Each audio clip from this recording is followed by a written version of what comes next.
Merci. Merci pour cette invitation, pour cette introduction.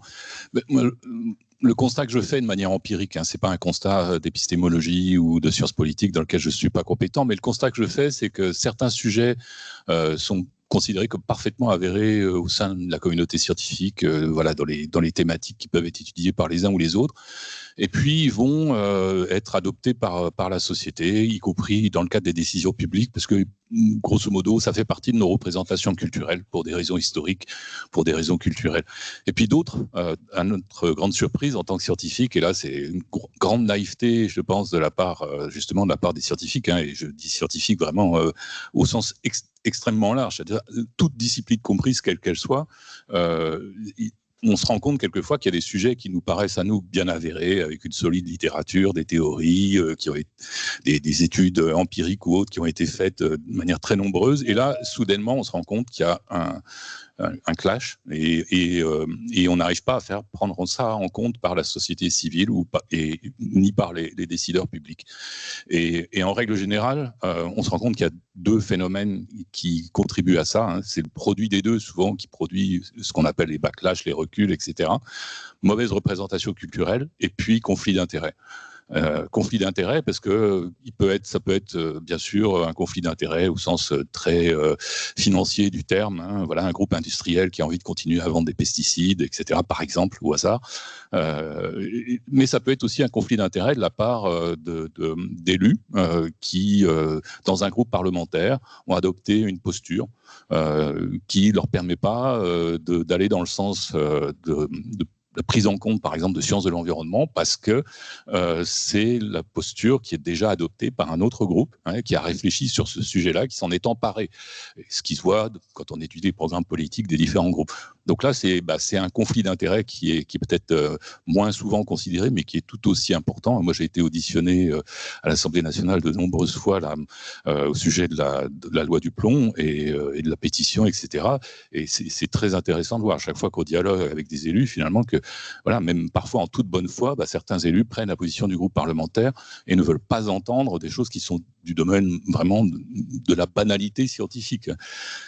Et la mauvaise représentation culturelle, elle fait le lit de tout ça. Parce que bien sûr, si on avait quelques élus ou quelques responsables divers et variés qui niaient la science de manière grotesque et que ça ne correspondait pas par ailleurs à une représentation culturelle, ça, au plan politique, ça serait des pétards mouillés, ça s'éteindrait tout de suite. Et là, on se rend compte parfois, au contraire, même si quand on fait des études d'opinion, on se rend compte que c'est pourtant pas finalement le ressenti d'une grande partie de la population, malgré tout, au plan politique, ça reste un enjeu possible. Et de fait, ce déni de science peut se perpétuer parce que dans la société, dans les médias, dans tout un tas d'intermédiaires, dans les médias sociaux aussi, on a des personnes qui ont des difficultés à prendre en compte ces résultats scientifiques. Donc là, par exemple, sur la loi du plomb, c'est un cas d'école. Et là, on se rend compte que quelque part, on doit pas seulement être rationnel et essayer de produire plus de résultats scientifiques, mieux établis, plus avérés, etc. Bien sûr, on peut essayer de le faire. Il faut continuer à le faire, mais on se rend compte là qu'on atteint les limites du dialogue science-société et qu'on doit aussi travailler sur les représentations culturelles et puis aussi sur la déclaration des conflits d'intérêts, obliger à ce que différentes parties prenantes déclarent leurs conflits d'intérêts. Alors, moi, je suis impliqué très modestement dans la vie de l'IPBES parce que je représente le CNRS auprès de l'IPBES et je fais souvent partie des délégations gouvernementales puisque ces plateformes intergouvernementales comme le GIEC ou l'IPBES, leurs évaluations sont cadrées par les gouvernements et les résumés pour décideurs sont validés par les gouvernements. Alors, ça a un côté négatif, c'est que les gouvernements mettent leur nez là-dedans et que voilà, le rapport, lui, scientifique, est intouchable, il reste intouché. Mais évidemment, tous les gouvernements ne sont pas forcément toujours une grande bienveillance vis-à-vis de tous les aspects de la science qu'on trouve dans ces plateformes. Donc c'est un moment très intéressant aussi au plan politique, parce que quand on participe aux assemblées plénières de l'IPBES, on voit que certains États essayent de supprimer telle ou telle référence, etc. Et puis il y a bien sûr d'autres États, comme la France, fort heureusement, notamment du fait de la composition composition des délégations gouvernementales arrive à maintenir quand même la présence d'un certain nombre d'éléments dans ces résumés. Donc, étant à l'IPBES, moi je vois à quel point justement on arrive à dire des choses vraiment intéressantes qui relèvent de la synthèse scientifique, mais à quel point, au bout du compte, malgré le fait que les gouvernements valident officiellement, on a du mal à ce que ça aille jusqu'à la décision publique, et en particulier sur la biodiversité, qui est vue comme un aimable passe-temps, d'histoire naturelle, qui est très sympathique, mais qui n'aura jamais le dessus sur une réalité économique qui lui serait contraire, ce qui est complètement faux. Alors, pour vous signaler, si vous ne savez pas, que dans les dernières évaluations de l'IPBES, il y a en 2024 Nexus qui regarde les relations entre biodiversité, santé, climat, eau, alimentation, et puis changement transformateur, qui regarde à quel point on peut aller vers une transformation de nos sociétés qui soit juste, équitable et qui permette d'être dans un monde plus durable. Et puis, je termine par là, il y a en 2025 publication du rapport Entreprise et biodiversité, et là encore, qui est très intéressant parce que on voit, c'est une synthèse scientifique, donc c'est pas une opinion, mais dans cette synthèse, on voit à quel point pour les entreprises, ça peut être une opportunité, et un évitement des risques, une étude de vulnérabilité. C'est pas seulement on va essayer de limiter notre impact parce qu'on est nuisible, ça c'est une vision très naïve de la chose et qui est un repoussoir malheureusement très souvent pour le monde de l'entreprise. Voilà, ce qui peut être aussi vrai pour des établissements publics, qui quelquefois quand on commence à leur parler d'écologie, moi je suis bien placé pour le savoir étant référent pour le plan national biodiversité au CNRS. Voilà, quelquefois quand on parle de ça, il y a des collègues qui s'inquiètent de voir leur activité qui serait limitée pour des raisons d'impact, alors qu'en réalité, au final, ça permet d'avoir une activité plus durable sur le moyen et sur le long terme. Merci beaucoup pour l'invitation. Je suis ravi d'être là parmi vous aujourd'hui. Je voulais revenir sur les quelques mots d'introduction de Raphaël, notamment sur le récit, le narratif dans lequel ces échanges peuvent s'intégrer, et également sur ce que tu mentionnais sur les représentations culturelles. Alors, je ne sais pas exactement ce que tu mets dans représentation culturelle, et je serais ravi d'en discuter, mais il me semble que le camp des progressistes, depuis une trentaine, quarantaine d'années, c'est quand même largement reposé sur ses lauriers, et ce qui fait qu'on a laissé la production du récit aujourd'hui à... pour caricaturer, mais en fait c'est une réalité, des milliardaires de la Silicon Valley qui sont en train d'imaginer de coloniser Mars, et une colonie de 1 million de personnes sur Mars veut dire, c'est très concret, 500 milliards de revenus bonus pour Elon Musk. C'est dans le dernier plan de SpaceX voté par ses actionnaires. C'est quand même... donc, cet imaginaire du futur qui serait fait de colonies sur Mars d'un côté, d'IA pour toute la planète, mais qui aurait totalement paupérisé le monde du travail, et pour lequel peut-être qu'on redistribuerait un petit pécule, peut-être de 1 000 € par mois. Donc ça, c'est les plans de Sam Altman, de d'autres grands penseurs de la Silicon Valley. Ce sont des récits qui ont l'importance qu'ils prennent dans le débat public, parce qu'on a, en mon sens, délaissé la production de récits positifs, de récits progressistes. Et je pense que la question sur la science et sur la crise de légitimité de la parole scientifique doit aussi être compris à l'aune de cette crise des représentations positives du futur.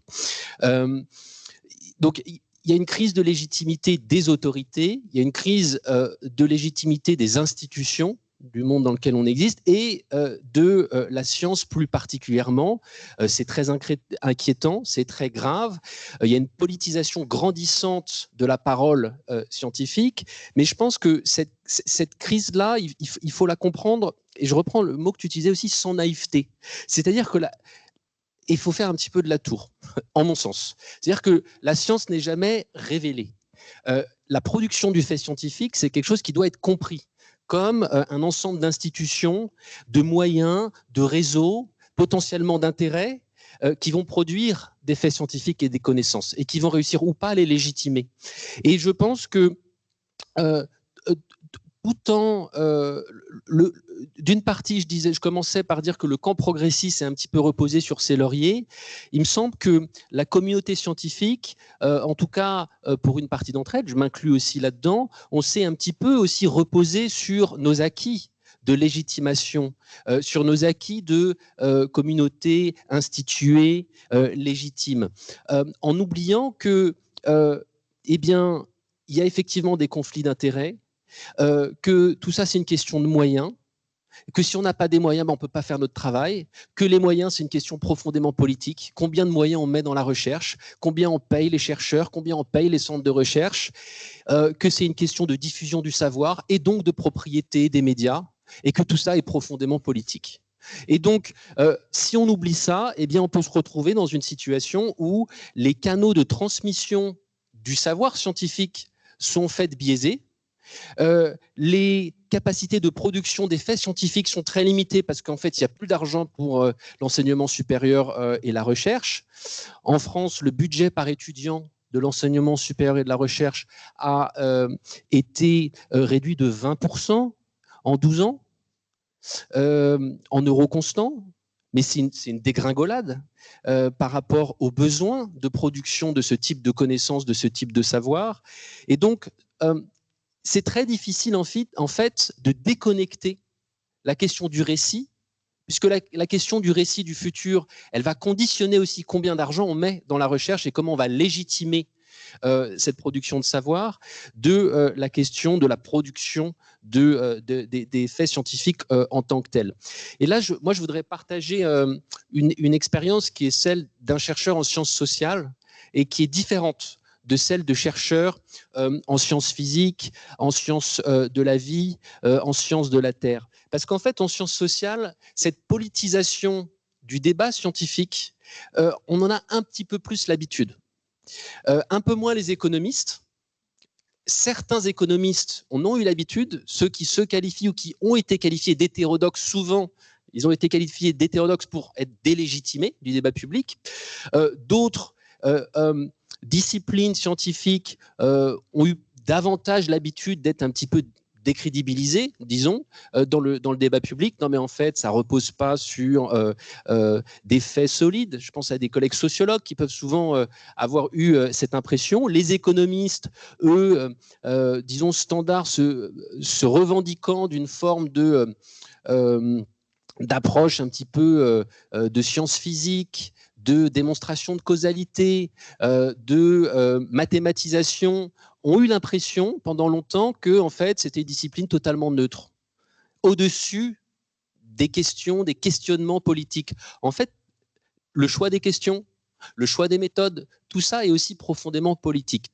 Et ce que je veux dire par là, c'est que dans les sciences sociales, on a, je pense, de nombreux collègues un peu davantage eu conscience de cette politisation-là.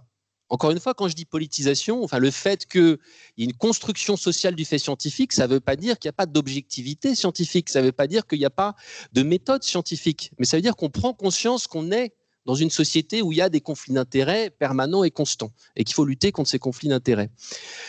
Et je pense qu'aujourd'hui, c'est un moment de réalisation pour les sciences de la Terre, les sciences de la vie, qu'en fait, il y a aussi ces contraintes-là. Et je pense qu'on peut apprendre en fait d'un dialogue entre sciences sociales et sciences de la vie et de la Terre. Cela étant dit, il y a aussi des succès récents. Je pense que la mobilisation contre la loi du plomb est un immense succès du point de vue de diffusion de connaissances, de méthodes, de faits scientifiques dans le grand public. Donc c'est possible, malgré toutes les contraintes, malgré ce problème de récit, malgré les contraintes financières, les contraintes liées à la diffusion du savoir, d'avancer, de marquer des points, d'avoir des victoires. Et donc voilà, dans ce panorama qui est pas très gai, je pense qu'il faut s'appuyer sur ce type de mobilisation.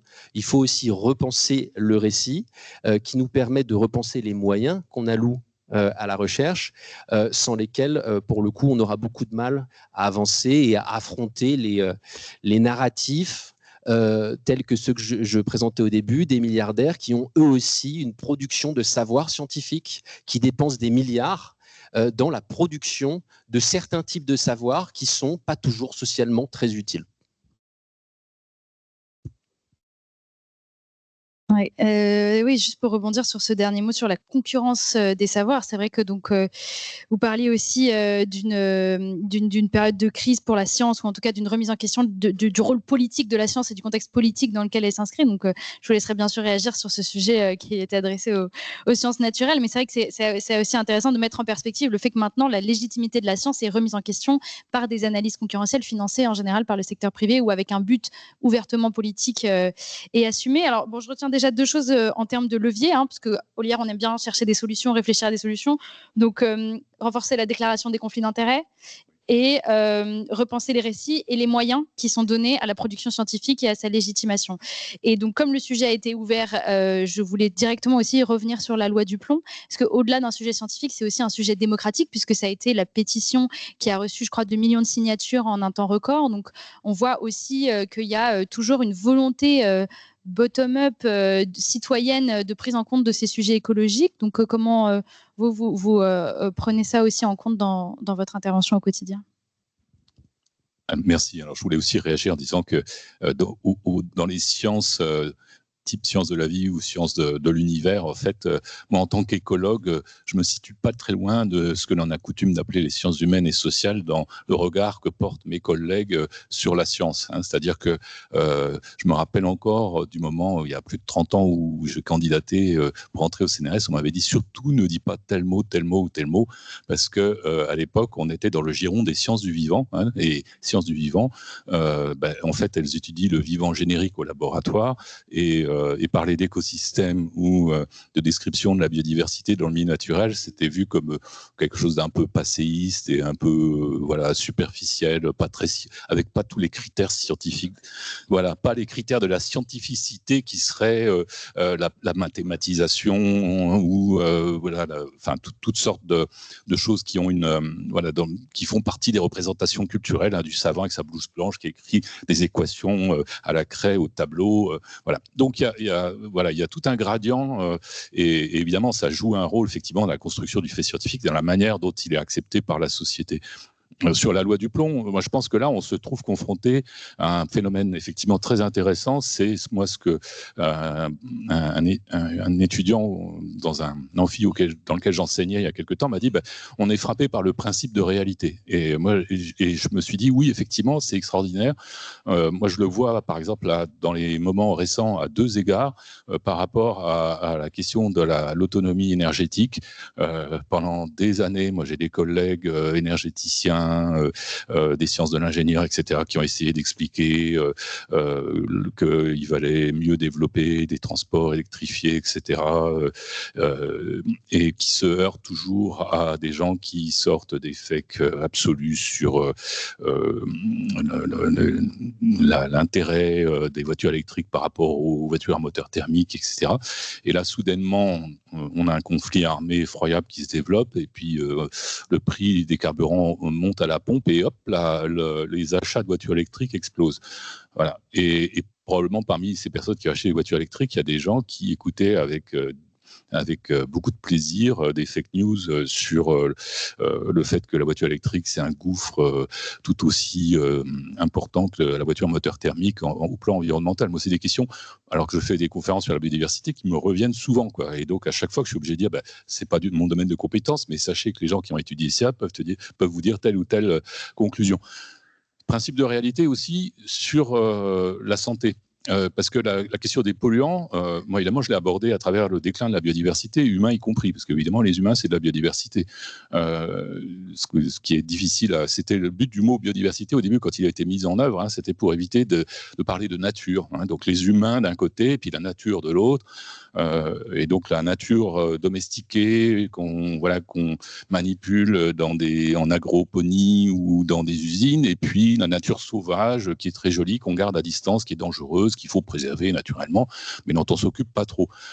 Donc on est de la biodiversité. Et le déclin, et souvent quand on parle des pesticides, pendant longtemps ça a été vu comme un problème de déclin de la biodiversité.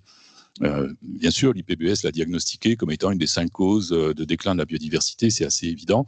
Mais très souvent, on mettait à part la problématique de santé humaine, alors qu'en réalité, évidemment, des substances toxiques, elles le sont pour des raisons assez génériques au sein du vivant. Et malheureusement, le ciblage des pesticides est souvent complètement illusoire. Donc, ce qui peut affecter un insecte, un champignon ou une plante peut affecter malheureusement des humains, des mammifères, des vers, etc. Toutes sortes d'organismes différents. Et donc, de fait, aujourd'hui, le principe de réalité, moi, je me rends compte dans les interactions que j'ai avec des gens très variés à propos de la loi du plomb, ce sont des interactions souvent basées sur tout simplement la peur d'être malade parce qu'on est affecté par des polluants. Alors, quelque part, c'est une peur qui est assez saine, hein, du moment qu'elle ne tourne pas à la phobie ou, à l'affect, et puis qu'il n'y a plus aucune tentative rationnelle de comprendre la situation dans laquelle on vit. Et quelque part, moi, je me suis confronté souvent à des personnes qui s'intéressent plus à la question de la santé et à l'explosion des maladies dégénératives, ce qui est un sujet évidemment important, qu'à l'état de la biodiversité. Et donc, quelque part, effectivement, quand il y a des élus comme le sénateur Laurent Duplon ou son collègue Franck Ménonville qui font des propositions de loi aussi caricaturales, ce sont quelque part les meilleurs ennemis de la science parce qu'ils nous permettent d'apporter, sous couvert du principe de réalité, des éléments d'information, là, pour le coup, qui sont conformes quelque part aux intérêts immédiats des personnes ou à ce que j'ai appelé de manière un peu grossière, effectivement, représentation culturelle. Et voilà. Et effectivement, la pétition, la première pétition, parce que la deuxième, d'ailleurs, je fais œuvre de militantisme et je vous enjoins de la signer également, parce qu'elle plafonne actuellement à 400 000 et quelques. Mais la première pétition, elle a été jusqu'à 2 millions de signatures, pas parce que c'était pas signé par une bande d'écolos qui s'intéresse au déclin des insectes, c'était signé par toutes sortes de gens qui se rendaient compte que ça n'allait pas aider les agriculteurs et que ça allait plutôt provoquer des problèmes en cascade dans le milieu naturel, dans nos sociétés, et également pour les humains. Et ça, c'est réellement important parce que ça permet justement de voir quand on n'arrive plus à pénétrer parce que les récits forgés par des milliardaires ou tout simplement par l'industrie cinématographique ou par la télévision ou par les médias sociaux, par les influenceurs depuis des décennies, parce que les influenceurs, ils ont existé avant le web. Ils écrivaient des bouquins, ils participaient à des émissions de télé, etc. Puis avant, ils participaient à des petits journaux, à des gazettes qui étaient distribuées ici ou là. Tous ces récits-là, effectivement, aujourd'hui, ils sont en train de se heurter à un certain nombre de principes de réalité. Et là, c'est peut-être une opportunité extraordinaire, justement, d'arriver finalement à ramener un peu de science dans le débat public, et pas dans le but, évidemment, de construire une sorte de dictature scientifique, pas d'être prescriptif, mais d'expliquer que si on veut prendre des décisions en connaissance de cause pour vivre dans un monde durable, il vaut mieux prendre des décisions en connaissance de cause scientifique. Et là, notamment sur la loi du plomb, il y a vraiment un enjeu de confiscation du débat, pas seulement à cause des procédures parlementaires qui ont été court-circuitées, mais qui restent malgré tout légales. D'ailleurs, le Conseil constitutionnel en a attesté à ce point de vue, mais tout simplement parce qu'il y a eu énormément de fake news qui ont été dites, y compris par des ministres à la tribune de l'Assemblée nationale, parce que, en fait, la loi ne profite pas aux 500 000 exploitations agricoles ou d'élevage, mais elle profite à une infime minorité parmi elles, et puis parce qu'elle a essayé de mettre en place un certain nombre de mesures qui sont très dangereuses au plan environnemental et très dommageables pour tout le monde, à la fois relibéraliser, si je puis dire, l'utilisation d'un certain nombre de substances pesticides, dont ce fameux dernier néonicotinoïde, l'acétamipride, mais également une autre substance dont on ne parle pas et qui est tout aussi antipathique, qui s'appelle le flupyradifurone, dont une des deux substances de dégradation, c'est un polluant quasi éternel, donc c'est quand même assez rigolo d'enrober des graines de betterave à sucre avec une substance qui, effectivement, ne dure pas très très longtemps, un mois ou deux dans le milieu naturel, mais au bout d'un mois ou deux, elle se transforme en quelque chose d'encore plus problématique sous l'action des bactéries, de la chaleur et de la lumière. Et puis, il y a la question des bassines, il y a la question des élevages industriels. Et aujourd'hui, sur l'élevage industriel, vous voyez à quel point on est dans une bataille de récits. Vous avez vu tous les épisodes de la lutte contre ou pour Master Poulet à Saint-Denis. Moi, c'est pas loin de chez moi. Donc, c'est assez extraordinaire. C'est vraiment, on voit, c'est une espèce de nexus au sein de la société où rentre en ligne de compte l'élevage industriel, la malbouffe, les revenus des acheteurs, etc., l'offre commerciale de la part de la restauration. Et ces questions-là, en fait, elles à la fois, la peur du cancer permet d'atteindre l'esprit d'un certain nombre de personnes au sein de la société quand on parle de la loi du plomb, sans être de mauvaise foi, hein, parce que l'acétamipride n'est pas un cancérogène sensu stricto. Et en même temps, d'un autre côté, il y a des dispositions sur l'élevage industriel, par exemple, qui sont beaucoup plus difficiles à combattre en termes scientifiques, tout simplement parce que pour beaucoup de personnes qui consomment encore beaucoup trop de viande, ce qui nuit à leur santé, hein, 4 fois, 5 fois, 10 fois plus que leurs grands-parents, en fait, le fait d'arriver à avoir une viande pas chère sur les rayons d'un supermarché, c'est un grand enjeu pour elles. Et quand on leur explique que si on ne fait pas plus d'élevage industriel, elles n'auront pas les œufs qu'elles ne voient plus d'ailleurs de temps en temps sur les rayons de supermarché, parce qu'ils sont en rupture de stock, ou elles n'auront pas le poulet industriel hein, qui grandit en 4 semaines, qu'elles affectionnent particulièrement. Juste une anecdote, moi quand j'étais directeur d'une unité mixte de recherche qui se trouvait au muséum avec le CNRS, Sorbonne Université, l'école pratique, on a recruté un professeur qui était l'ex-responsable de la plateforme de génotypage du poulet à l'INRAE. Et alors moi j'ai appris beaucoup avec lui parce qu'il nous expliquait en fait comment on sélectionnait génétiquement avec toutes les méthodes les plus modernes des poulets de batterie ou pour pondre hein, également, qui sont quasiment adultes et mangeables, qui peuvent pondre ou qu'on peut manger au bout de 3 ou 4 semaines. Alors qu'un poulet qui court dans la cour de la ferme, c'est au moins 8 semaines. Quoi, hein. Et ce poulet qu'on peut manger au bout de 3 ou 4 semaines, vous le voyez sur les images des militants anti-souffrance animale, hein, c'est une bestiole. En fait, les compromis génétiques au cours de la croissance, ce n'est pas un problème de mauvaise santé, hein, c'est un problème de structure génétique qu'on a articulé volontairement. Ça lui enlève tout budget à son système immunitaire. Hein. Donc, ce qui explique en partie, mais pas seulement, le fait que quand il y a une maladie qui rentre dans les élevages, on est sur des conséquences catastrophiques.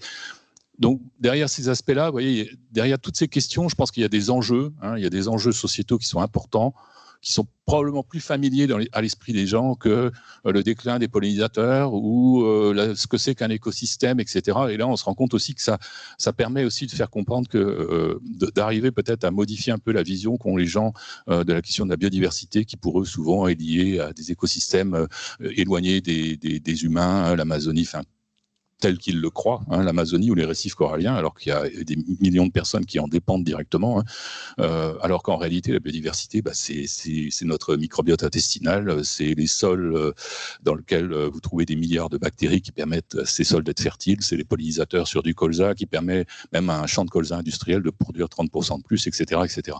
Donc ça permet de réintroduire un peu ces dimensions-là, qui sont des dimensions scientifiques dans le débat public, et c'est important, mais enfin, c'est pas pour autant facile, hein. Moi, hier, je discutais avec une députée qui m'avait invité à une manifestation et qui m'a un peu expliqué toutes les tentatives qui sont passées. Pardon, oui. Je finis juste la phrase, pardon. Et toutes les tentatives, je suis très bavard, hein, c'est un défaut que vous avez immédiatement identifié. Ces tentatives pour introduire des parties de la loi du plomb dans la loi d'urgence agricole qui vient de sortir de l'Assemblée nationale. Moi, je pense que la science a besoin de plus de bavards comme Philippe.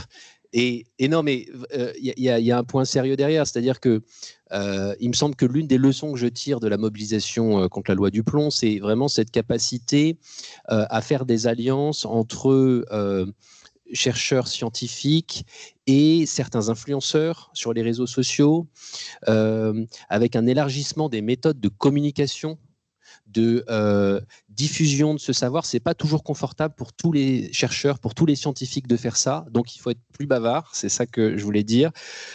Sortir de ces zones de confort, faire des alliances avec d'autres types d'acteurs, comme tu disais. Tout ça est aussi construit. C'est intéressant parce que au XXe siècle, il y a 2 grands penseurs de la production de savoir collectif, notamment Gramsci, dont l'horizon est une société communiste, et Hayek, dont l'horizon est une société totalement néolibéralisée. Et ces 2 penseurs-là insistent sur l'importance de ces intermédiaires du savoir, l'intellectuel organique pour Gramsci, ou l'intellectuel pour Hayek, qui est quelqu'un qui juste maîtrise un petit peu plus le savoir que le reste de la population. et qui est capable de traduire en des termes assez simples ce qui est issu du savoir scientifique qu'il faudrait diffuser. Et je pense qu'encore une fois, on a un petit peu oublié le besoin de faire ces alliances pour diffuser les connaissances, pour informer et instruire les débats de politique publique. Un autre point peut-être, pour en venir à l'économie et aux sciences sociales, au cours, disons, des 2 dernières décennies, l'évaluation des politiques publiques, notamment avec des méthodes d'inférence causale, s'est largement développée. Et il y a beaucoup de bonnes choses là-dedans, c'est-à-dire qu'on va utiliser des méthodes de randomisation, des méthodes qu'on utilisait notamment en sciences médicales avant, pour tester des médicaments. On va tenter d'appliquer ces méthodes-là à l'évaluation de la politique publique. Il y a beaucoup de points très positifs liés à ça. Toutefois, ça a des limites, c'est-à-dire que l'évaluation scientifique de politique publique, d'un paquet de politiques publiques, ne peut pas se limiter à ce type d'approche scientifique. Il faut toujours reconnaître la diversité de ces approches. Typiquement, donc l'inférence causale, c'est quoi? C'est se demander est-ce qu'on peut démontrer que A cause B? Il y a une autre forme d'inférence causale qui est une forme d'inférence causale qui est rétrospective, c'est se demander par quoi est causé C. Et peut-être qu'il y a plusieurs causes.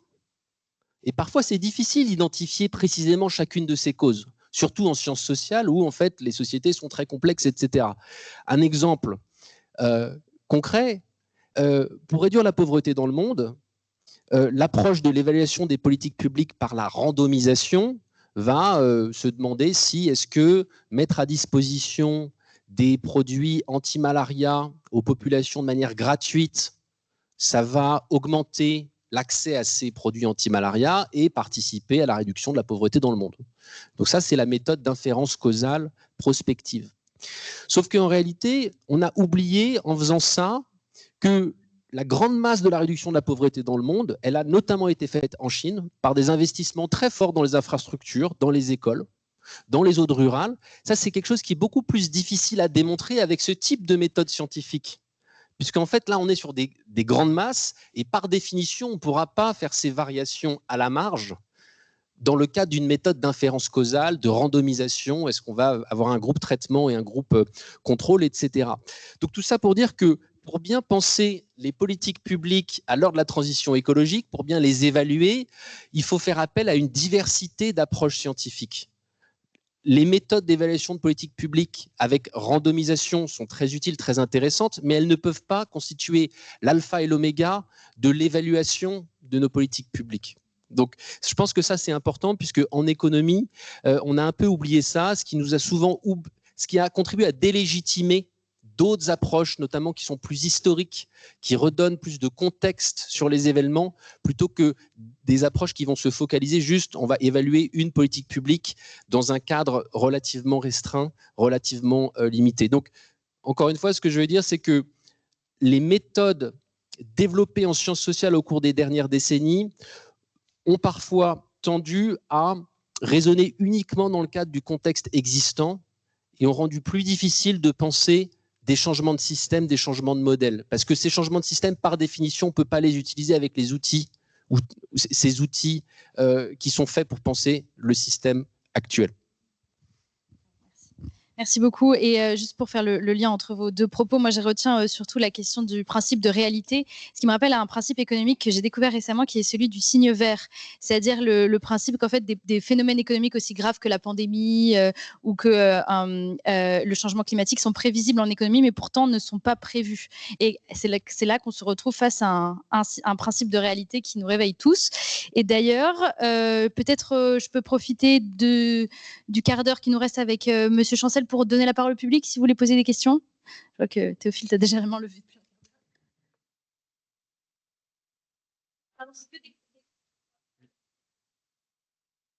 Ouais, merci beaucoup. Moi, c'est une question pour vous deux. Là, on a parlé des alliances, mais par exemple, dans la façon de faire nos politiques publiques, elles sont souvent très segmentées. Et par exemple, sur l'énergie, il y a des questions de biodiversité qui sont très, très importantes. Et du coup, comment est-ce que dans nos politiques publiques, on peut réussir à en faire des plus larges, au sens de ne pas prendre l'agriculture d'un côté, les infrastructures énergétiques de l'autre, et comment est-ce qu'on peut faire dialoguer pour avoir des politiques publiques qui fassent vraiment transition?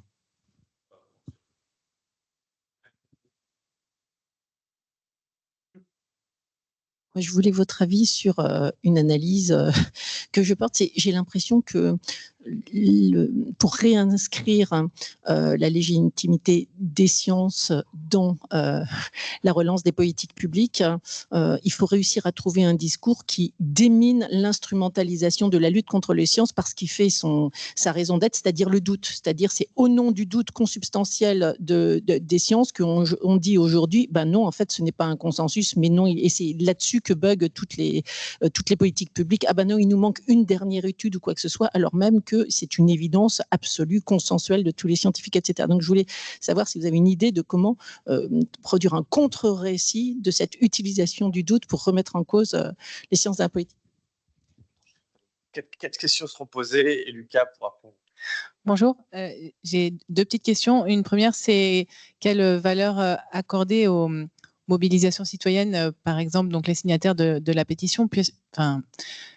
Je travaille dans la sous-direction du ministère de l'Agriculture qui s'occupe des pesticides, et un discours qu'on a tendance à entendre, c'est oui, bon, il y a plein de gens qui ont signé, mais c'est un peu un effet de mode parce qu'ils signent sans trop connaître les détails techniques. D'ailleurs, il y a d'autres pesticides qui sont encore plus dangereux et sur lesquels personne ne se mobilise. Et puis d'ailleurs, regardez cette deuxième pétition, comme vous l'avez dit, il n'y a que 400 000 signataires. Donc, est-ce que peut-être les gens étaient un peu des moutons, ils n'avaient pas grand-chose à faire pendant l'été, donc ils ont signé, puis après ça retombe. Donc voilà, quelle place, je dis de manière caricaturale pour provoquer, mais quelle valeur donner à ce genre de mobilisation citoyenne qui ne connaissent pas le fond du sujet? Et ma deuxième question, c'est est-ce que vous pensez que c'est mieux de séparer dans les instances type... je pense par exemple au Conseil national de la protection de la nature ou d'autres instances, mais de ce genre, en politique publique, est-ce qu'il faut mieux séparer ce qui est purement scientifique de ce qui est débat sociétal? Donc une instance avec que des scientifiques au nom de ça serait plus neutre et objectif, et une instance plus débat sociétal. Voilà, sachant que le scientifique est jamais dans un contexte vraiment neutre, mais où les réunir. Voilà. Merci. Et une dernière. Ma question, je pars du constat initial qui est on a été naïf, on pensait qu'en produisant de la connaissance, ça allait faire bouger le monde. On a découvert que c'est un combat culturel, politique, économique. Okay. Moi, je trouve que ce constat-là, il n'est pas si nouveau que ça. On en parle depuis les années 70. L'écologie politique est née de ça. Et on renouvelle à chaque fois le constat. Chez les scientifiques, mais aussi dans les milieux de l'expertise liés à la transition, bureau d'études, etc. et agences publiques. Et moi, je me demande, on a beaucoup parlé du backlash, etc., mais moi, je pense qu'il y a une vraie introspection à faire côté milieu de l'expertise dans la recherche, cette naïveté est entretenue parce que ça apporte un certain confort. J'agis à travers ma science, mais c'est pas aller plus loin, c'est pas mon boulot. C'est à quelqu'un d'autre d'aller porter ça dans la scène publique. Évidemment, ce n'est pas votre cas, mais quand même dans beaucoup, c'est je fais mon boulot, à quelqu'un d'autre de reprendre. Et je pense que comme on peut changer de culture au sein même des métiers d'expertise et de la recherche pour dire, OK, quelqu'un doit porter ça en dehors de la science.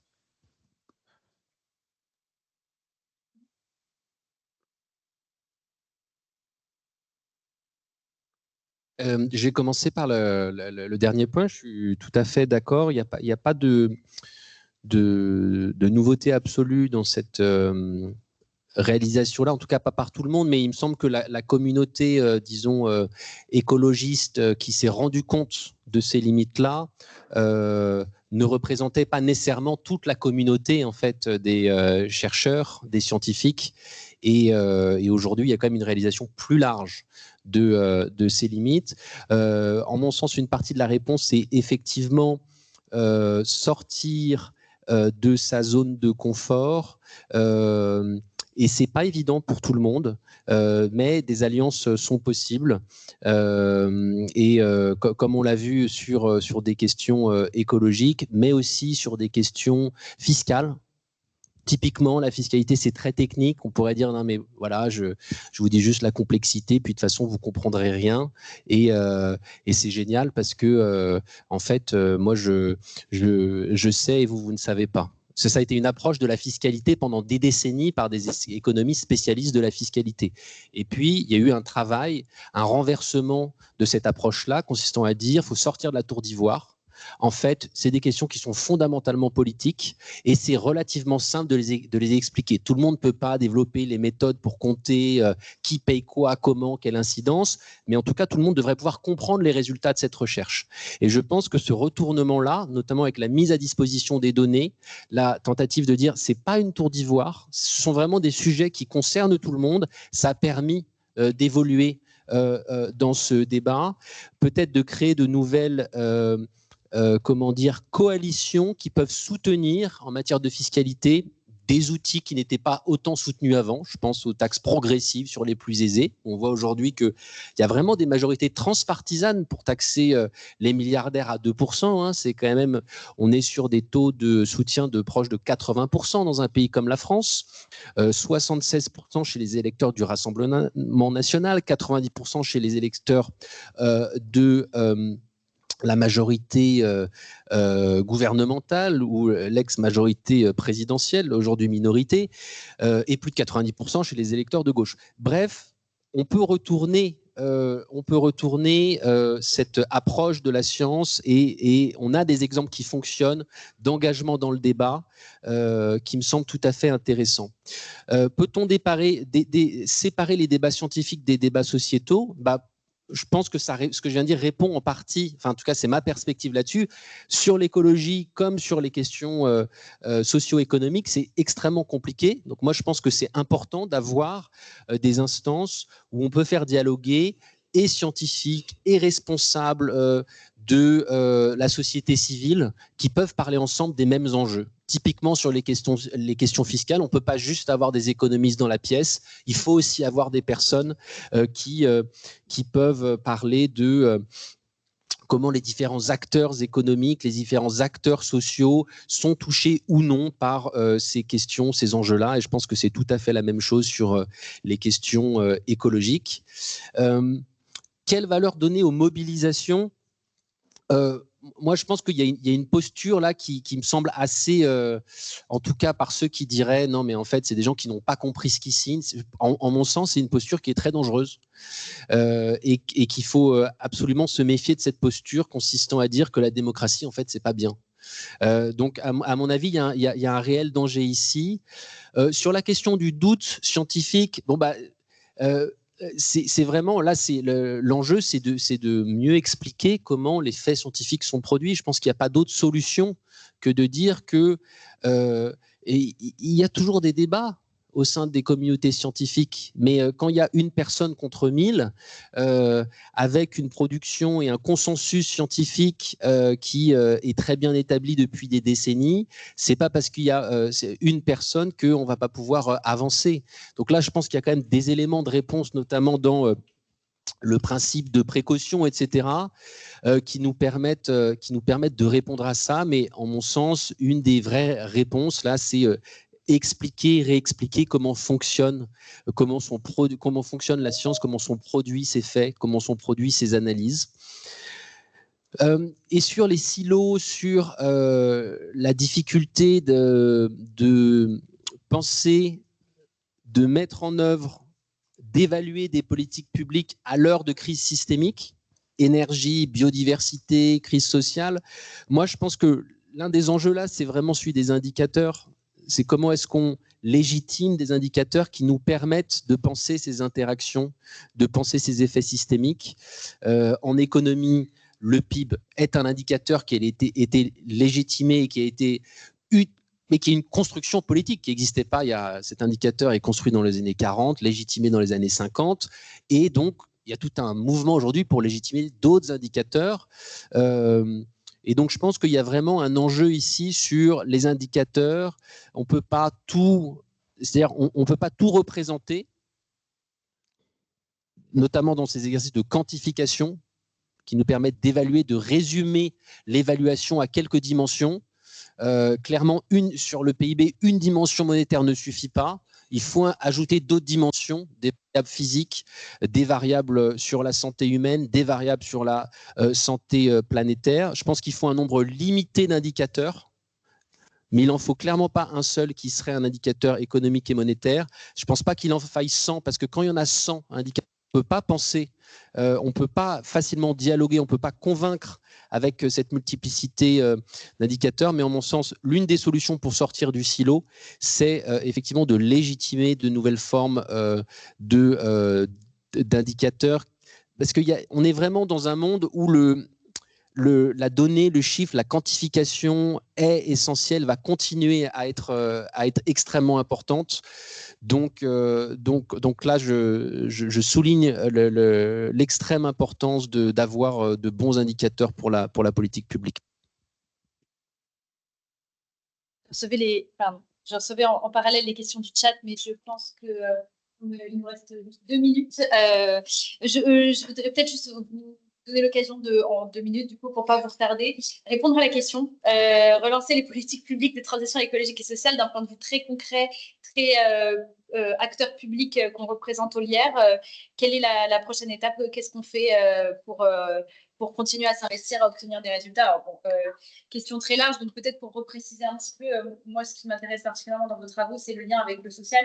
Donc, on parle vraiment de politique, transition écologique et sociale. Et donc là, on vient de parler aussi des indicateurs de croissance et de leurs défauts pour prendre en compte cette dimension sociale. Parce que finalement, ce n'est pas ça la réponse. Là où finalement, on n'a pas réussi dans les politiques, on peut penser à la taxe carbone, ZFE, qui ont toujours en fait cet argument social pour contrer les politiques écologiques. Est-ce que c'est un axe? Oui, moi je pense qu'il faut faire plus de social, parler plus de redistribution, parler plus de progrès humain, et en fait peut-être faire plus d'écologie, mais moins parler d'écologie. Je pense qu'il y a une réalité dans comment dire ce backlash écologique discuté, qui n'est pas toujours vrai, mais en tout cas qui est perçu par une partie de la population sur certains objets écologiques.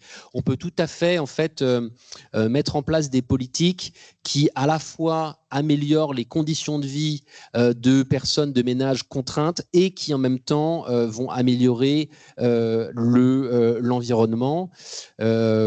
Avec plusieurs collègues et responsables de la société civile, on propose un pacte pour l'autonomie énergétique qui serait constitué d'une massification du dispositif de leasing social électrique pour les ménages des classes moyennes et populaires. Aujourd'hui, 50 000 ménages y accèdent en 2026, sur 5 millions de personnes qui sont très dépendantes de leur voiture.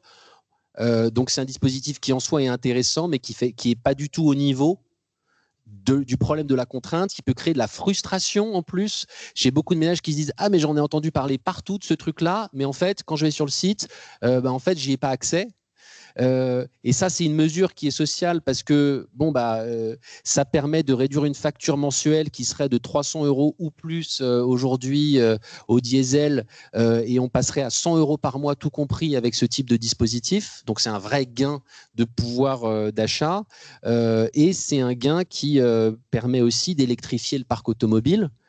Évidemment, ce n'est pas la seule solution pour décarboner le pays. Il faut plus de transports en commun, il faut moins de bagnoles, mais c'est une solution qui est nécessaire pour certaines catégories de la population, pour lesquelles il faudra encore plusieurs années, voire décennies, avant d'avoir des transports en commun ou une réorganisation de l'espace qui permet d'utiliser moins d'énergie. Donc remettre le social au cœur de ces politiques écologiques, je pense à un niveau beaucoup plus important que ce qu'on a pu faire depuis des décennies. Et peut-être pour revenir sur le point de tout à l'heure, sur les écologistes qui, en fait, avaient déjà compris en partie ces enjeux de récit, de narratif. Moi, je pense que dans la pensée écologiste, hélas, au cours des dernières décennies, la question sociale, la question de la redistribution, des conflits de pouvoir, des inégalités en riches et pauvres, n'a pas été assez présente. De fait, le vote écologiste aujourd'hui reste, si on regarde, ça c'est notamment les travaux de Julia Cagé et Thomas Piketty sur le vote écologiste aux élections de 2022 notamment, mais aussi aux élections précédentes, c'est un vote qui est le gradient social est très marqué. C'est-à-dire que les communes les plus riches votent davantage pour les écologistes, et en fait on va retrouver ça aussi largement au niveau individuel, et je pense que c'est pas juste un hasard. C'est-à-dire que les politiques publiques qu'il y a derrière, dans ce corpus de politiques portées par les écologistes, est resté, n'a pas été suffisamment en soutien des intérêts des classes populaires et moyennes. Donc je pense que la manière d'avancer, c'est vraiment remettre ces politiques sociales, en mon sens, fortes, importantes, avec un degré de radicalité qui permet de contrer la radicalité des milliardaires dont on parlait au début. Parce que la radicalité du projet réactionnaire technofasciste des milliardaires de la Silicon Valley, on va pas juste la contrer avec le leasing social électrique dont je parle là, qui en fait, qui parfois va paraître complètement dingue, se dire on passe de 50 000 à 1 million, c'est impossible. En fait, c'est vraiment marginal par rapport au niveau de projection dans l'avenir qui est présenté par une partie aujourd'hui de la population et de certains producteurs d'idées et de projets de société. Donc je pense qu'il faut aller beaucoup, beaucoup plus loin que ce qu'on a fait dans la dimension sociale et émancipatrice des politiques publiques. Et ce qui est bien, c'est qu'il y en a plein de ces politiques émancipatrices qui sont excellentes pour l'environnement, pour la santé humaine, pour la santé des écosystèmes, etc. Je suis désolé, je dois partir, mais je vous remercie pour la discussion. Merci.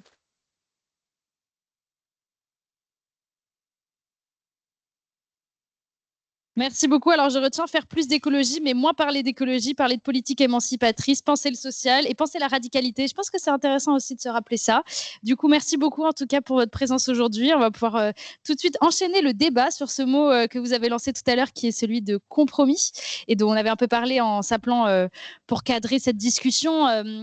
Vous m'aviez parlé de la nécessité en fait de multiplier les dialogues avec différents acteurs et de surtout valoriser les co-bénéfices, d'avoir une capacité qui va au-delà du compromis, qui va d'une appropriation des bénéfices de la transition écologique par différents acteurs. Donc voilà, je voulais lancer cette question avant de repasser au public. Oui, effectivement, hein, ça tient en un seul mot. Alors, quand on dit compromis, ça, au plan sémantique, c'est un peu douteux, hein, parce qu'on pense compromis, compromission, on a l'impression qu'on ne va pas à l'optimum parce qu'on est limité ou parce qu'on donne raison à des parties prenantes qui auraient des conflits d'intérêts, etc. Enfin, ce n'est pas du tout le sens du terme. C'est ce qu'on retrouve dans l'évaluation Nexus de l'IPBES, hein, tout simplement, de dire qu'effectivement, on ne peut pas avoir des politiques en silo, comme vous le mentionniez, parce qu'effectivement, on ne va pas pouvoir toutes les optimiser. À certains égards, elles vont devenir contradictoires. Et on le voit très bien effectivement avec la transition énergétique. Hein. Quand on coupe une forêt pour faire un champ de panneaux photovoltaïques, bah, évidemment on se tire une balle dans le pied parce que le bilan carbone de toute façon du résultat est très mauvais. Hein. Et donc même si au plan économique c'est beaucoup moins intéressant de faire des ombrières photovoltaïques ou de faire de l'agrivoltaïque avec des proportions de surface de parcelles de culture qui montent péniblement à 20%, hein, parce que si on va au-delà, dans beaucoup de cas, en fonction des filières, le rendement agricole est altéré. Même si économiquement c'est moins intéressant, évidemment ça ne va pas faire plaisir à certains énergéticiens, c'est la seule solution qu'on a pour préserver des puits de carbone biologiques et puis malgré tout pour générer des énergies dites renouvelables. Voilà, en sachant évidemment qu'il y a un autre enjeu, c'est l'enjeu de la sobriété derrière, hein, c'est-à-dire si on produit des énergies renouvelables pour pas qu'elles se substituent à des énergies fossiles, mais qu'elles viennent s'y additionner, ce qui est un peu le cas actuellement, on a encore un autre problème qui rentre en ligne de compte. Voilà. Mais ça, c'est vraiment un enjeu, je pense, parce que c'est pas justement du fait de nos représentations culturelles, tout simplement du fait que tout ce dont on parle, là, c'est des problèmes très complexes. C'est très difficile d'envisager tous les facteurs d'influence qu'il peut y avoir dans une construction sociale de ce type. Hein. Et donc, l'esprit humain est tel qu'il va prendre en compte ce qui lui est le plus familier, ce à quoi il porte le plus d'intérêt, et essayer d'optimiser cette dimension-là. Et c'est aussi ce qu'on pourrait reprocher quelque part, par exemple, à des personnes qui signent une pétition, en se disant qu'ils ont une vision simpliste de la situation, ils ne prennent pas en compte la vie des exploitations agricoles, le fait qu'elles doivent être rentables économiquement, etc. etc. Donc, il y a vraiment un enjeu à quand même avoir une représentation de la complexité du monde, et notamment là, ce rapport Nexus, pour moi, il était extrêmement important. Je peux vous dire quand même dans les négociations internationales au moment de la validation du résumé pour décideurs, on voyait à quel point pour certains États ça posait problème. Hein, parce que Alors, le rapport Nexus, en fait, c'est un rapport donc, de toute la littérature scientifique qui envisage les compromis à faire et les interrelations qu'il y a entre des mesures qu'on prend en faveur de la biodiversité, en faveur de l'eau, en faveur de la régulation climatique, en faveur de l'alimentation. Et donc de montrer que si on dégrade des questions dans un domaine, ça va avoir des conséquences pour l'autre. Si on améliore les choses dans un domaine, ça va aussi avoir des conséquences. Et donc découle de cette évaluation l'idée qui ressort également de la littérature scientifique, l'IPBES n'invente rien, elle dit ce qui existe dans la littérature, elle en fait la synthèse. Et éventuellement, comme pour le GIEC, elle décèle s'il y a des fois des manques de littérature qui font que certains éléments peuvent commencer à être adhérés, mais pas très clairement. Voilà. Donc là, dans ces cas-là, ces plateformes, elles signalent qu'il faut plus de recherche dans ces domaines-là. Et donc découle immédiatement de ce constat, le constat du compromis, à savoir qu'on ne peut pas optimiser l'un sans nuire à l'autre, et donc on va être à un niveau suboptimal dans ces différentes dimensions.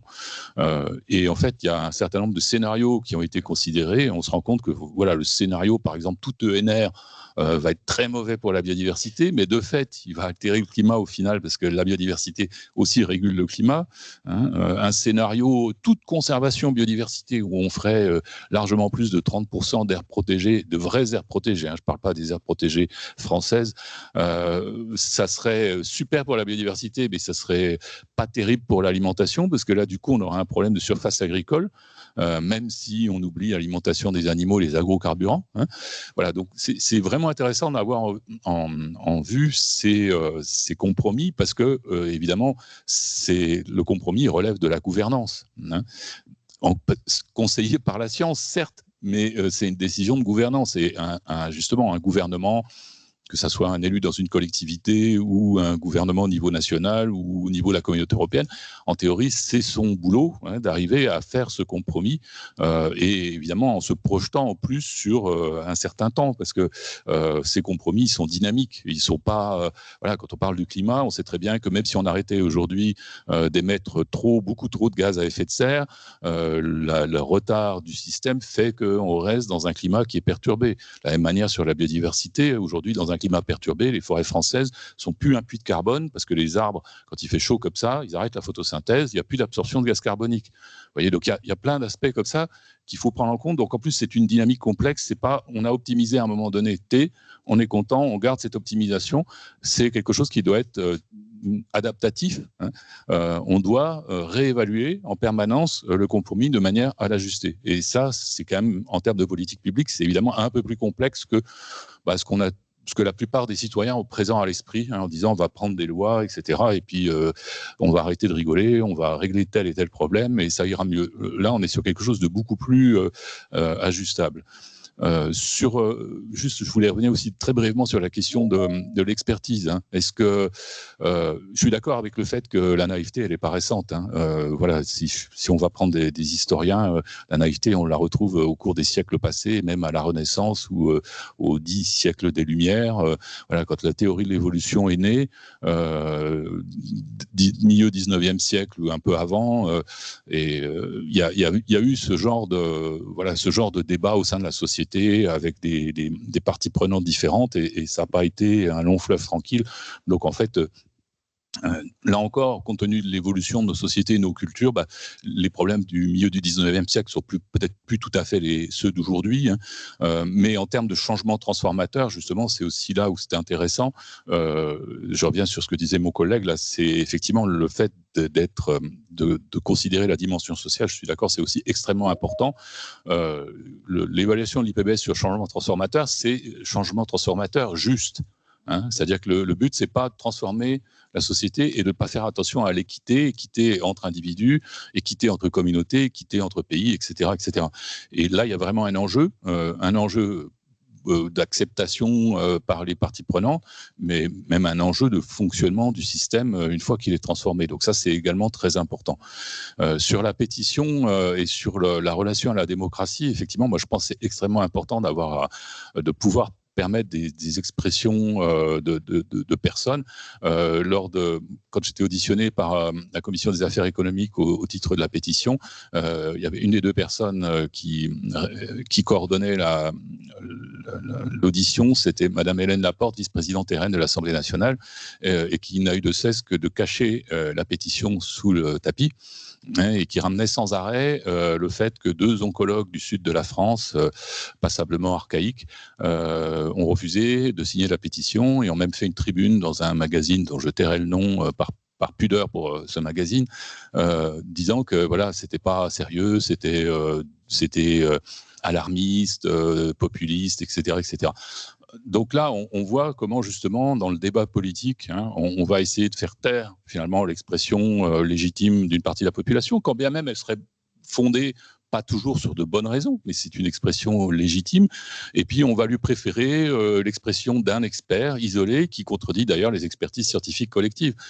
Donc on se rend compte effectivement, là il y a un enjeu démocratique à permettre cette expression. Moi c'est la réponse que je lui avais faite. Je lui avais dit, écoutez, je remercie beaucoup l'Assemblée nationale, dont vous êtes la vice-présidente, d'avoir permis cette expression, et avec un système qui, n'en déplaise à Madame Genevard, est un système qui est inviolable. Voilà, on ne peut pas signer plusieurs fois la pétition ou la faire signer par des robots avec France Connect. Donc c'est vraiment important pour la démocratie. Maintenant, moi en tant que scientifique, je ne suis pas là pour vous dire le bien ou le mal que je pense d'une pétition. Ça c'est plutôt position citoyenne. Moi, je suis là pour vous dire la synthèse de la science réalisée par la communauté. Et cette synthèse, pour revenir à ce que disait aussi mon collègue, je pense qu'effectivement, c'est important de faire comprendre aux gens la méthode scientifique, parce que ce n'est pas seulement un rapport de force, ce n'est pas seulement l'oncologue du sud de la France qui rapporte n'importe quoi sur les pesticides contre les expertises collectives de l'IFREMER, de l'INRAE et de l'INSERM.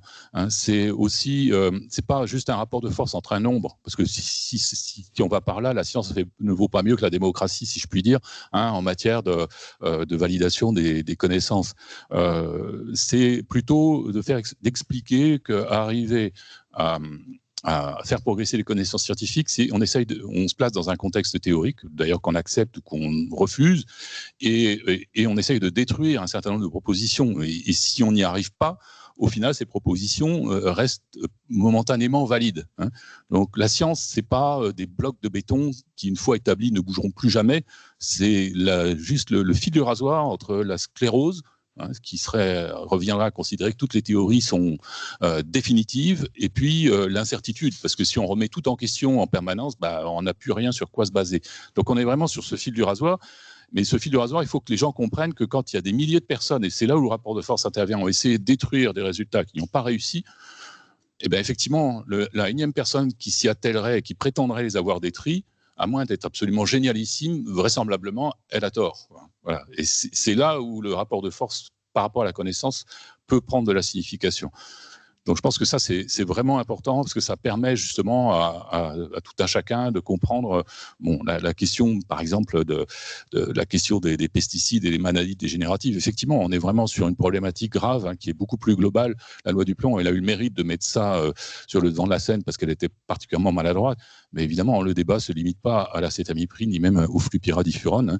Et d'ailleurs, vous savez peut-être que voilà, il y a un consortium d'associations loi 1901 qui ont fait condamner l'État et en dernière instance par la Cour d'appel du tribunal administratif de Paris pour préjudice écologique, et en fait l'État a fait appel, d'ailleurs comme a fait appel Phytéis, l'association des producteurs de produits phytopharmaceutiques, autrement dit de pesticides, mais l'appel n'est pas suspensif, et en théorie l'État doit présenter un plan de réévaluation des autorisations de mise sur le marché des pesticides, parce qu'actuellement elles ne satisfont pas à des critères scientifiques. Et c'est tout le problème, là encore, justement, du débat scientifique dans l'arène publique. Moi, de nombreuses reprises sur des plateaux de télévision ou de radio, des journalistes de bonne foi, vraiment pas, m'ont dit, mais vous n'êtes pas d'accord au sein de la communauté scientifique, alors comment on peut comprendre ce qui se passe? On est parfaitement d'accord quand on examine les expertises scientifiques collectives, mais que l'ANSES ou que l'EFSA ait autorisé telle ou telle chose, ce n'est pas un désaccord scientifique, c'est un désaccord réglementaire, juridique, je dirais, réglementaire, par rapport aux connaissances académiques qui s'accumulent petit à petit. Et ça n'a rien de scandaleux. Je veux dire, l'EFSA ou l'ANSES ne font pas forcément mal leur travail pour autant. Ils le font dans un cadre réglementaire qui leur est imposé, mais malheureusement qui ne permet pas, dans l'état présent des connaissances, de prendre les bonnes décisions. C'est très intéressant de mettre en balance ce désaccord réglementaire vs désaccord scientifique, puisqu'après, ça peut faire l'objet de récupération et entretenir cette machine du doute que tu mentionnais. On peut encore avoir 15 minutes de questions. Alors, je vais juste prioriser la question en ligne que j'ai reçue.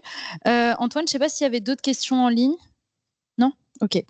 Alors, la question était, si nous acceptons que certains acteurs utilisent des méthodes déloyales pour bloquer la transition, et les menaces de mort adressées aux présentateurs météo lors de la dernière canicule en sont un exemple concret. Je ne savais pas du tout, c'est fou. Quel dispositif collectif faut-il construire pour protéger l'espace du débat et les acteurs qui s'y exposent? Vous-même, en tant que lanceur d'alerte scientifique, avez pu être exposé. Et la personne qui pose la question propose une piste qui serait de penser des alliances avec des acteurs institutionnels capables de protéger l'espace du débat. Voilà, peut-être première question. Et pendant ce temps, on peut faire passer le micro pour les autres questions. Ah oui, non, on n'a qu'un micro. Non, on n'a qu'un micro. Peut-être répondre à la première question. Pardon, non, pas de mal. Oui, effectivement, je pense que là, il y a justement un phénomène très grave qui est en train de se produire dans la mesure où la parole de décideurs publics, quelquefois, devient dangereusement irrespectueuse du respect d'un certain nombre de paroles publiques, comme celles des journalistes ou des scientifiques ou d'autres catégories socio-professionnelles. Et là, c'est effectivement très dangereux parce que ça délégitime ces personnes et ça les expose à un manque de respect croissant. Et là, malheureusement, ça, c'est de la responsabilité de ces décideurs-là. Quand on a un élu important qui finalement appelle à déconsidérer des personnes, à les exposer à des attaques personnelles qui peuvent aller très loin. Je vous rassure, moi, la biodiversité, c'est tellement peu important que j'ai des commentaires idiots et des noms d'oiseaux sur les réseaux sociaux, mais personne n'a jamais rendu mon adresse publique ou voilà. J'ai des collègues climatologues au CNRS, c'est ce qui leur arrive. Donc il y a vraiment, ils ont la protection fonctionnelle du CNRS parce qu'ils peuvent être, l'adresse de leur habitation a été rendue publique et leur famille peut être agressée ou eux-mêmes. Donc ça va très loin. Et c'est vrai aussi, des journalistes. Moi, je fais de la formation pour France Télévisions, TF1, M6 et autres. Quand on dialogue avec eux, ils expliquent très souvent les situations dans lesquelles ils se retrouvent au cours d'un reportage à être physiquement agressés par des gens qui ont des comportements complètement lunaires. Et là, il faut revenir. Je pense que malheureusement, il n'y a pas d'autre manière de faire que de revenir à une raison et de dire, il y a en aucune manière la violence ou l'anathème ou le manque de respect ne sont admissibles, quoi. Et après, je pense qu'il y a aussi aujourd'hui, on est dans un monde en transition. On a un monde en transition entre les médias traditionnels, avec des modes d'expression très policés, etc. Et puis les médias sociaux. Et puis toute une presse libre qui se développe et qui remplit les vides que laissent les médias traditionnels. Et là, c'est par contre une bonne chose. Mais c'est un paysage composite dans lequel finalement on en vient des fois à manquer de repères. Alors des personnes éduquées qui s'intéressent à ce sujet-là, je pense qu'elles y trouvent leur avantage, parce qu'on a beaucoup d'informations. On sait aller chercher l'info quand elle n'est pas dans les journaux de 20 heures ou dans les grands quotidiens du soir ou du matin. Pour d'autres personnes, on voit ça amène à un manque de repères et on va avoir des personnes qui cherchent l'info sur TikTok ou sur Instagram et évidemment, si elles n'ont pas une petite idée des sources qui sont préférables à d'autres, ça peut amener à plus de désinformation et moins de respect, etc. Donc je pense qu'il y a vraiment un intérêt aussi à expliquer ce paysage et à expliquer sa recomposition et à l'expliquer aux jeunes. Il y a une question d'éducation initiale et puis il y a une question aussi de formation continue, quoi. Il y a vraiment quelque chose là-dessous, je pense, à expliquer. C'est pas anodin. Et en particulier, Et là, on est même pas sur une question scientifique, on est vraiment sur une question de dialogue au sein de la société. Je crois que j'ai 3 questions. Bonjour. Il y a quelque chose qui m'a frappé dans vos 2 interventions avec Monsieur Chancel. Lui nous a invités en réponse à cette question à assumer une forme de radicalité, pour ce qui est de la communauté scientifique, à adopter des voies de diffusion plus militantes, plus diverses, pas toujours confortables, un discours finalement assez franc, disons. Et de votre côté, vous avez employé des termes proches du rapport de force notamment, mais vous avez plutôt, me semble-t-il, mis l'accent sur le compromis, le chemin de croix du discours scientifique complexe dont il faut assumer la complexité et le refus de postures trop clivantes finalement. Ce qui n'est pas du tout la même chose, en fait. J'en tire, en tant qu'agent public, moi, finalement, la conclusion que ce que vous dites est peut-être plus proche de ce que je vis au quotidien, parce que c'est ce qu'on nous demande, de mettre en lumière la complexité, de trouver un chemin. Alors, est-ce que c'est une opposition un peu artificielle? Est-ce qu'il faut en conclure que c'est finalement dans la sphère politique, militante, associative, qu'on a besoin de plus de radicalité pour guider, tandis que dans la sphère purement professionnelle en tant qu'agent public, c'est plutôt le chemin que vous dessinez autour de la complexité? Est-ce que c'est plus une question de grands principes, d'horizon pur, mais ensuite dans les moyens, on se donne la richesse et l'effort que vous décrivez? Voilà, j'ai du mal à dénouer cette petite différence d'approche dans mon expérience administrative. J'ai vu des mains levées.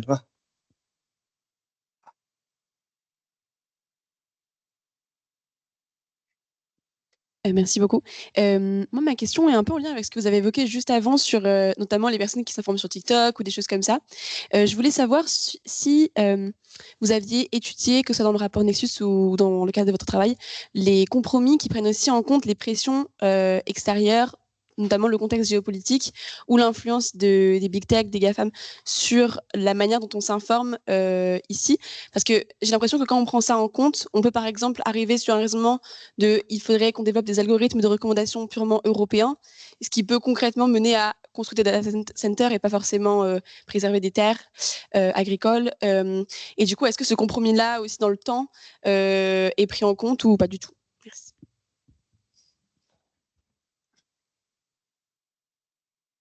Alors, j'ai une question qui est peut-être plus par rapport justement au sujet du récit dont on a parlé. Donc on voit bien qu'il y a un récit plutôt technofasciste là, qui nous vient de Silicon Valley, c'était bien abordé, on en parle régulièrement, bon, le grand continent fait son miel, à juste titre, mais justement les récits alternatifs, j'ai l'impression qu'on a du mal à les construire, parce qu'en fait, d'une manière, je pense plutôt dans les partis libéraux, peut-être en termes... dans la notion anglo-saxonne, c'est on n'est pas à l'aise avec l'idée du grand récit, parce qu'on s'en méfie énormément, parce que les grands récits du XXe siècle, on voit bien où ça nous a pu nous mener. Et donc, je ne sais pas comment, à votre niveau, quel récit, et on ne l'a pas construit, on voit bien entre des choses très, très décroissantes, voilà, les petits villages qui fonctionnent entre eux, ou quelque chose de beaucoup plus tech, mais green, et ainsi de suite. Enfin, on l'a pas, on n'arrive pas, on l'a pas pensé. Il y a plein de chemins.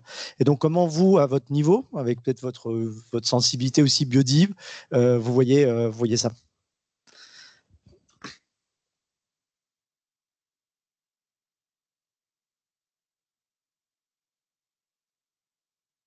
Trois questions, je me rappelle encore des trois dans tous les détails, mais après ça dépasse mes limites cognitives, surtout quand la température augmente. Donc sur la radicalité, en fait j'ai du mal à m'exprimer parce que je professe au contraire une certaine radicalité. Hein, sinon en tant que directeur adjoint scientifique, j'aurais pas écrit ce bouquin-là parce que ça fait pas forcément plaisir au cabinet du PDG. Je veux dire, il est profondément convaincu que ce que je dis dedans est correct par rapport aux connaissances scientifiques du moment, mais au plan politique, c'est pas forcément facile à défendre quand vous êtes devant des personnalités diverses et variées du monde politique ou institutionnel. Non, en fait, ce que je voulais dire, c'est qu'il y a à la fois une radicalité dans les propos, dans le contenu des propos, au plan scientifique. C'est-à-dire, il faut pas chercher à édulcorer. Il faut dire la science sans embâge.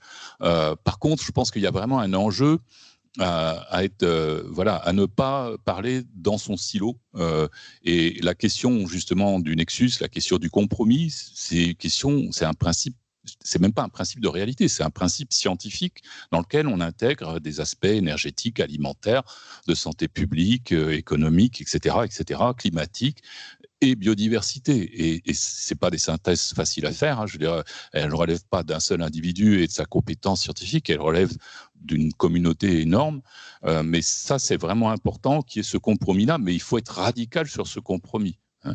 Voilà, donc c'est pas le en même temps qui est tristement célèbre, c'est plutôt la radicalité dans le compromis, d'expliquer. Voilà, moi des fois j'ai eu des discussions même avec des collègues énergéticiens, vous voyez, sur le fait de couper de forêt pour planter des panneaux photovoltaïques, c'est pas toujours compris, alors que pour moi ça me semblait être quelque chose de banal, quoi. C'est juste une addition-soustraction. Hein. Voilà, vous avez des stocks de carbone, des flux.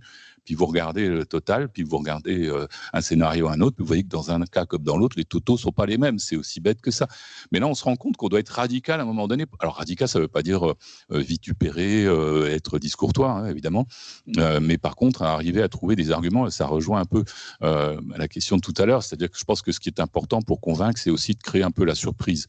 C'est-à-dire de sortir des chemins battus. Hein. Moi, je m'en rends compte quand j'essaye d'éveiller l'intérêt pour la biodiversité, ce qui est parfois difficile.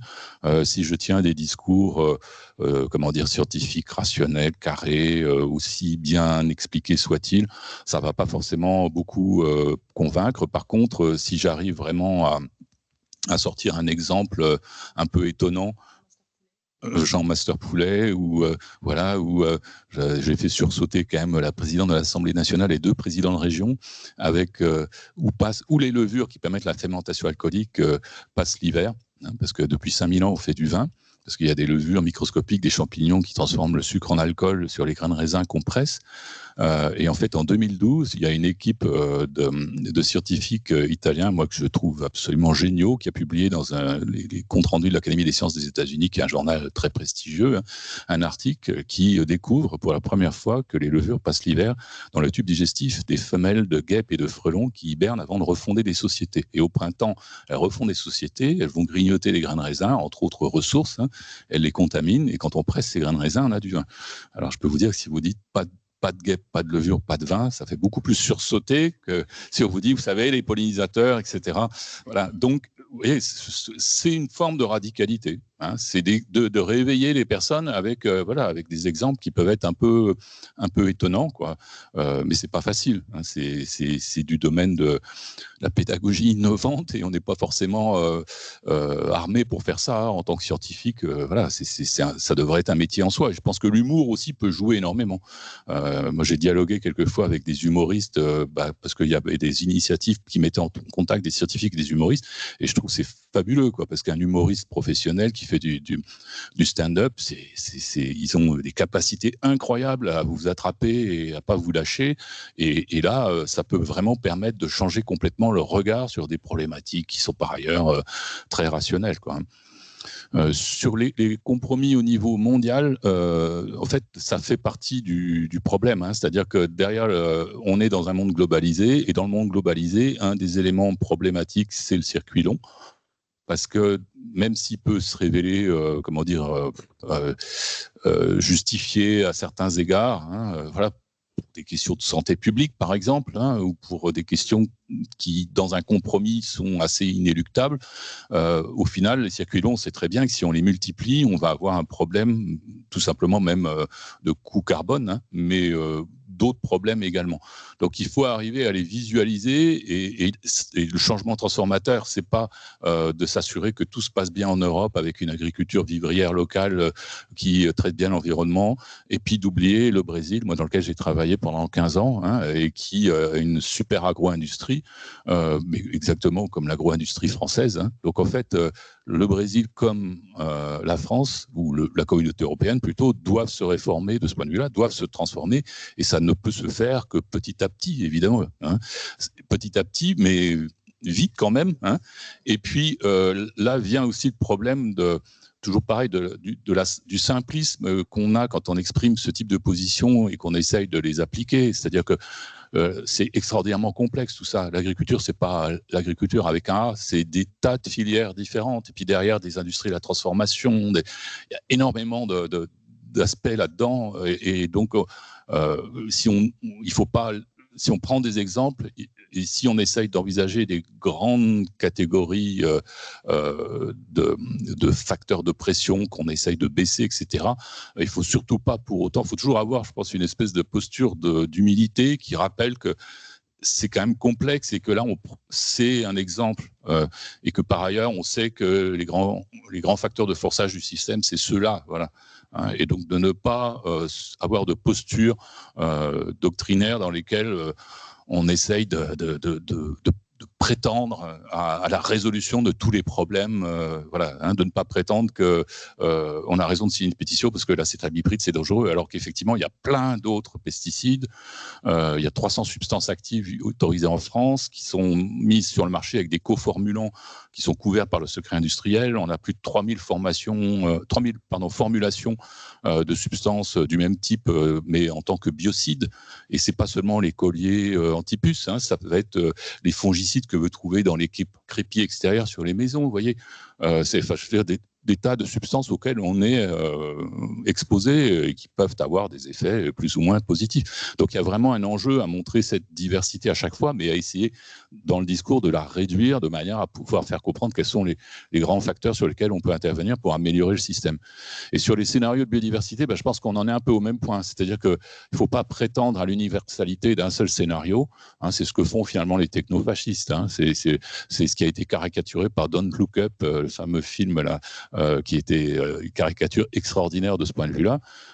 Mais si on va dans le même sens, on va aussi vouloir vendre une solution unique, simpliste, et qui va en plus pas forcément être séduisante pour tout le monde. Donc même si on est malhonnête, mais qu'on se dit qu'au plan politique, ça va marcher, je pense que c'est un leurre.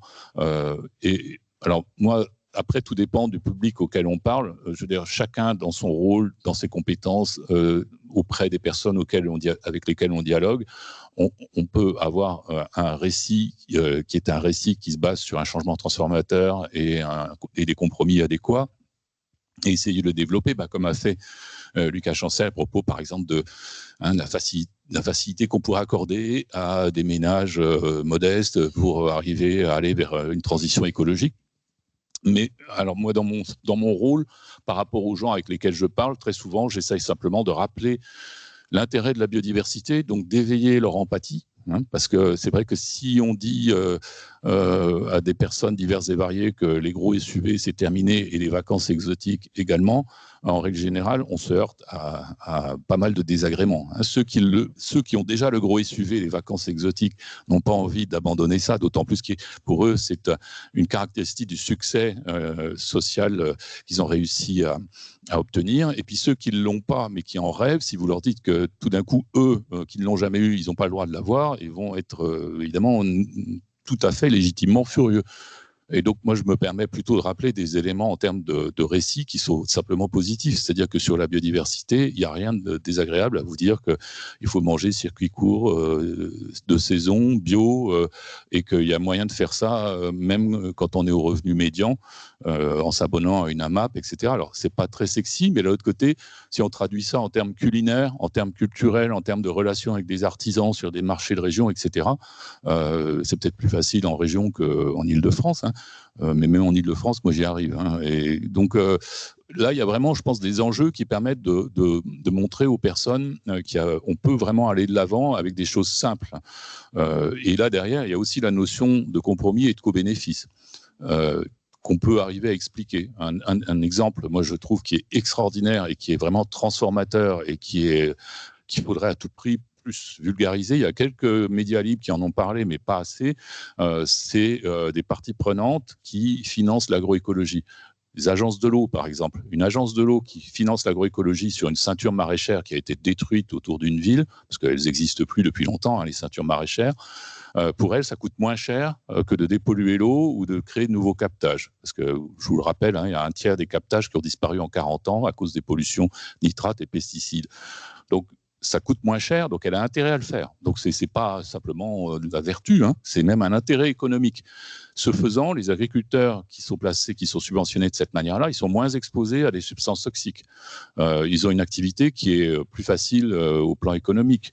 L'environnement se porte mieux, les riverains également, les nappes phréatiques également. Et au final, on a vraiment des co-bénéfices pour toutes les parties. Aujourd'hui, vous avez des maires de petites collectivités qui achètent du foncier, qui installent des jeunes agriculteurs dessus, en agroécologie ou en bio. Et donc, il y aura toujours une part de l'agriculture qui ira vers des des produits à faible valeur ajoutée qui seront transformés, etc.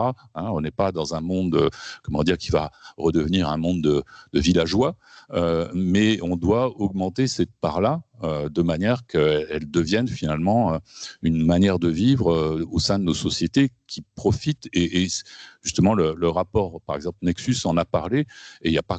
Moi, j'ai eu la surprise, vous voyez, quand j'étais à la plénière de l'IPBES cette année-là, de dialoguer avec un des auteurs principaux, donc qui a coordonné le travail entre 150 personnes pendant 4 ans au niveau international, entre plus de 40 pays, donc c'est un boulot de dingue, mais qui est fabuleux au plan intellectuel. Et il m'a ressorti l'exemple de l'eau de Paris, qui justement subventionne l'agroécologie en grande ceinture.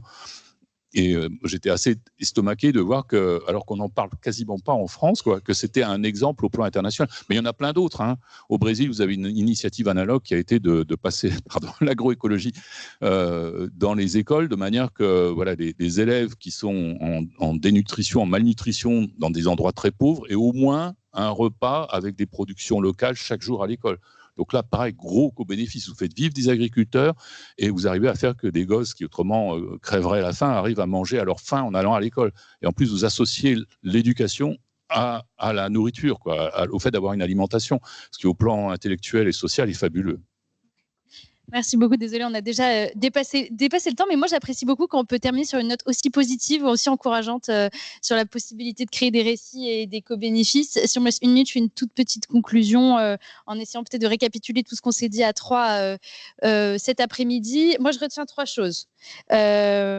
J'essaye.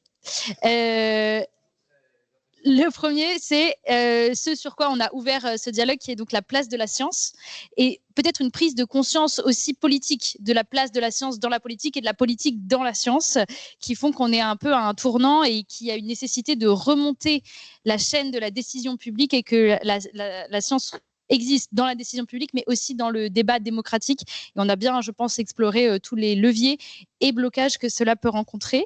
Le rôle de notamment en fait dans le rôle de la représentation culturelle. Et moi, j'ai bien aimé la question de l'éducation et de la formation continue que vous avez évoquée. Je pense que c'est quelque chose, hier, on avait participé aussi à la formation, lancement du plan de formation des fonctionnaires en écologie. C'est aussi quelque chose qu'on considère comme un vrai levier. Donc, place de la science.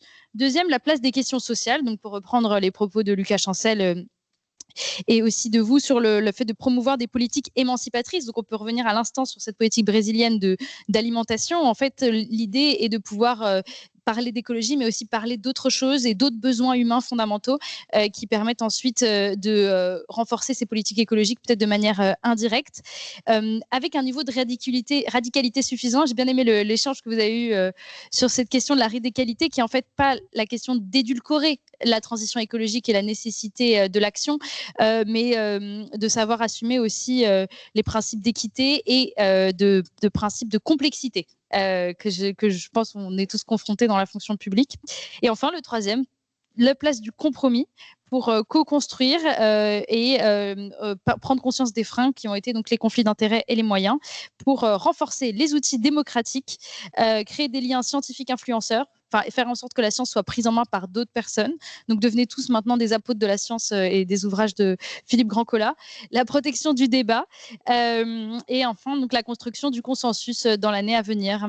Voilà, merci beaucoup en tout cas.